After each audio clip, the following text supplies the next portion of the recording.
The fact is, NAFTA, whether it's Mexico or Canada, is a disaster for our country. He has shown that if he says one thing and then actually hears good counter-arguments or good reasons why he should shift his position, he will take a different position. Mr. Trudeau's got to adopt a different attitude with regard to President Trump.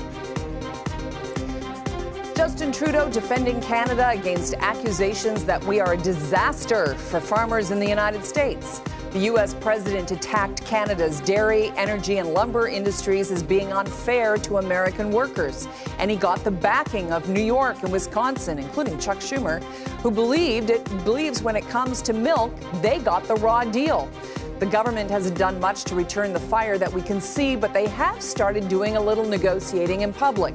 More on that in a moment. It's time for the Sunday Scrum. Joining me today, freelance columnist Susan Riley and John Ibbotson of the Globe and Mail. Good morning to both of you. Hi, Carol. Hi.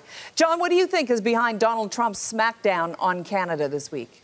Well, he met some Wisconsin farmers is probably the short and easy answer. This president seems to adopt the attitudes and views of whoever he's speaking with at the moment. So when Justin Trudeau came to Washington and met with the president, Mr. Trump said that the relations between Canada and the U.S. are terrific. Maybe a little tweak of NAFTA, nothing more is going to be required. But then he goes to Wisconsin and says, oh, it's outrageous. The supply management in Canada is a terrible thing, although I don't think he actually called it supply management, but that's what he was referring to. And yeah, then he roped in softwood and included energy. So we're going to have to hear what it is his problem is with, I assume, oil exports. Yeah, if he really has one. Some people think that that's just a negotiating ploy because he knows it's important to us. Yeah, but the only thing to do is try to be the last person speaking to Donald Trump before he actually signs whatever it is he's going to sign. So we just need to keep, working in Washington. The embassy needs to keep working. The cabinet needs to keep, reaching out to its counterparts and hope that we can defray this. Okay, Susan, what do you think? Do you think that's a fair analysis of how to read Donald Trump?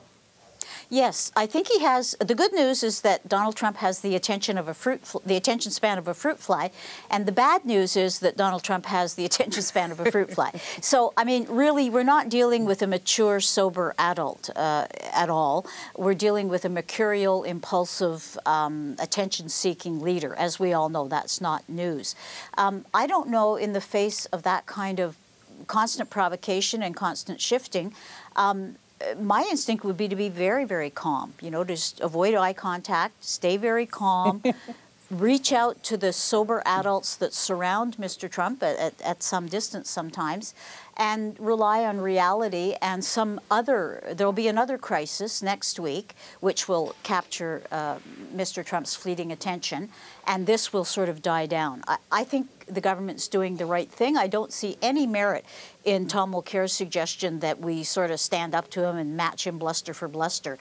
That way lies insanity. Let's take a look at what the government has been doing. A couple of days ago, Justin Trudeau spoke to Bloomberg News, and he was asked, as a defender of the middle class, shouldn't Canadians, for example, be entitled? Doesn't Donald Trump have a point? Shouldn't Canadians be entitled to pay less for their milk? And here's how he answered. Let's not pretend we're in a global free market when it comes to agriculture. Every country protects, for good reason, its agricultural industries. And we have a supply management system that works very well here in Canada. The Americans choose, and other countries choose to subsidize to the tunes of hundreds of millions of dollars, if not billions of dollars, their agricultural industries, including their dairy. Different countries have different approaches, and we're going to engage in a thoughtful, fact-based conversation on how to move forward in a way that both protects our consumers and our agricultural producers. John.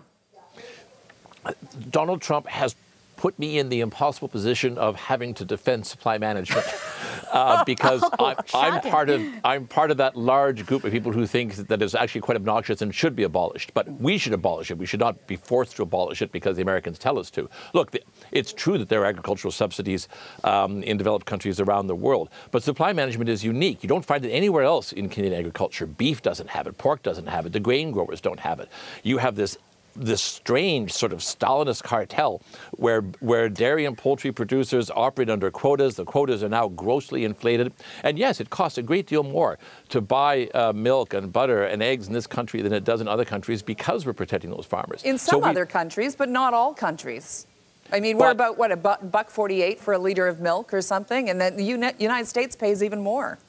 Yeah, the fact remains, though, that the Americans actually, as I understand it, pay less overall for dairy products than Canadians do, and most countries do as well. New Zealand and Australia have completely dismantled protections for dairy, and New Zealand especially is now a major exporter of dairy products around the world. It's never good to protect. It's always better to have free trade if you can. Susan, what do you think? I disagree with John entirely. I mean, the bottom line is the quality of the food that we eat. There's been a movement lately, towards more locally sourced food, especially with dairy. Some dairy products are perishable. They don't travel well. They're not your average product. So on that grounds alone, I would rather pay more for locally sourced milk and milk products, frankly. And I think a lot of Canadians would. And number two, the weakest argument is that this is protecting the family farm. In fact, the number of family farms has been radically diminishing in recent decades, and there are, 12,000 or something dairy farmers left in Canada.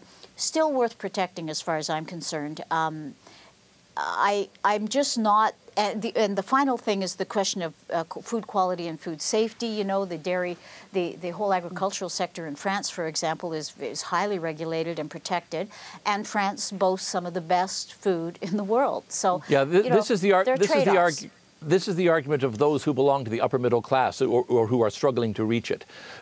It's fine for us on this panel to say we're prepared to pay more for protected milk and prepared to pay even more for locally sourced produce. It's a different thing if you are a couple or a single parent who are struggling, who work hard to try to pay the bills each and every week, and if you can shave $1 off, 3 liters of milk, then that's $1 saved that has another place to go. I don't think we should be cavalier about the marginal cost that these subsidies impose on low-income Canadians. No, I agree with you, John, but I also think that's it's a related but separate issue. I mean, if you really want to, talk about economy in food, everybody would eat at McDonald's, which provides a very cheap kind of mass-produced food, but is nutritionally highly suspect. So, I mean, I'm not sure that I totally agree with that argument, but I take your point. There's another point here, and it's made by Quebec Premier Jean Charest, who also defended the industry this week, saying it is just too volatile. The implication being that the farming industry would not survive without the stability of these prices. Take a listen. Yeah, I think that's true. Oh. I apologize. We don't have that clip, but that's essentially what he says. John, what do you think? Would the industry survive? Well, again, the European situation is different from the North American situation. They are highly protected. They also have very expensive food. They also have, in France, for example, which is having an election today, double-digit unemployment, chronically, year after year, a level of unemployment that we would never tolerate in this country. So you can't compare the economies of Europe and the economies of North America as apples and oranges, if you'll forgive that.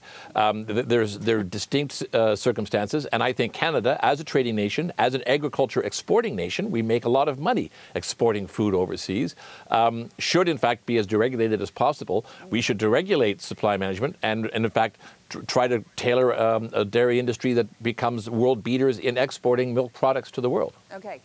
What do you think? Where do you think this is going to go on lumber and oil and gas? Well, Susan? lumber and oil and gas. Again, it's the fruit fly phenomenon. How do we know? I mean, first of all, softwood lumber has been a chronic problem since at least 1984. I frankly don't see that much change. There's always been saber rattling south of the border. Sometimes it's come from Democratic presidents, sometimes from Republicans. It's always from a certain group of senators that are in states that are directly affected.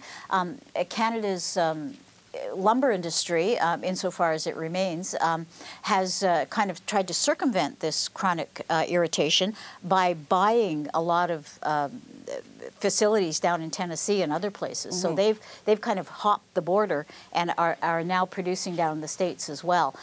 I don't see it necessarily as a new or novel crisis, and I don't know if it's necessarily any more threatening than it was back in the days of Ronald Reagan. I think we'll actually end up finding out more about this. I think on Wednesday, the U.S. Department of Commerce is expected to make a decision on countervailing duties. So we'll find out where the U.S. is actually coming on this. But the point that Donald Trump was trying to make was also that they have to get to the table very, very quickly. John, how quickly can they really get to the table to reopen NAFTA? Well, they can get to the table right away, but what to do at the table is a different thing entirely. We shouldn't minimize the risk of this. I mean, he is reopening NAFTA. This is a big, big trade issue for Canada, a potential danger. But it's the volatility of it. Look, this is a man, final point on this. This is a man who said that China was a currency manipulator, and if he became president, he was going to slap a whopping big tariff on Chinese imports. Then he meets the president of China and says, oh, well, maybe not. And then he says, all right, China is no longer a currency manipulator, but only if it rains in North Korea. If it rains in North Korea, it's not a manipulator anymore. If it doesn't rain in North Korea, then we're going to slap tariffs. These are completely unrelated issues. And apart from the incredible geopolitical danger of this sort of gamesmanship, it makes it impossible to know where this man is at.